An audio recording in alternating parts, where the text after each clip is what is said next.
మీకు అండగా ఉంటా, రాజకీయంగా ముందుకు తీసుకెళ్తా. సుబ్బనాయుడు కుటుంబానికి లోకేష్ భరోసా. కావలి ఎమ్మెల్యే కృష్ణారెడ్డి ఆయన అనుయాయులు వేధింపులపై కుటుంబ సభ్యులు లేఖ. రాష్ట్ర ఆగ్రో ఇండస్ట్రీస్ కార్పొరేషన్ చైర్మన్ ఇటీవల ఆకస్మికంగా మరణించిన టీడీపీ సీనియర్ నేత మాలేపాటి సుబ్బనాయుడు కుటుంబాన్ని మంత్రి లోకేష్ పరామర్శించారు.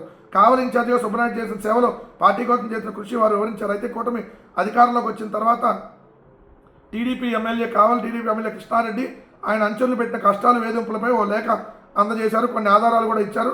వీటిని పార్టీ రాష్ట్ర అధ్యక్షుడు పల్లా శ్రీనివాసరావుకి ఇచ్చి తగిన నిర్ణయం తీసుకోవాలని మంత్రి చెప్పినట్టు తెలిసింది.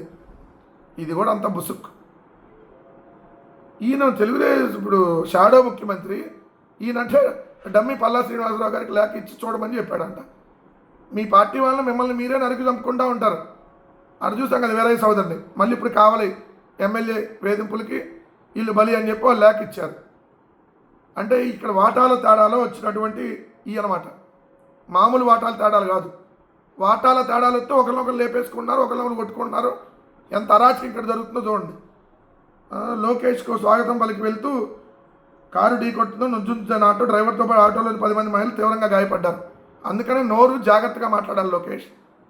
జగన్ గారు పర్యటనకు వెళ్తుంటే చచ్చిపోతారని మాట్లాడావు కదా, మరి ఇప్పుడు నీ పర్యటనకు వెళ్తే ఇలా యాక్సిడెంట్లు అవుతున్నాయి, 10 మంది గాయాలని, మరి ఏం పాదం మీది మీ డాడీది?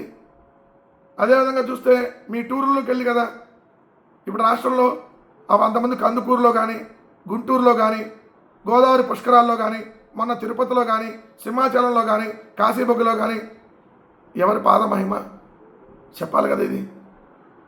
సో విమర్శలు చేసేటప్పుడు కొంచెం జాగ్రత్తగా విమర్శ చేస్తే మంచిది, ట్రోల్ అవ్వకుండా ఉంటారు.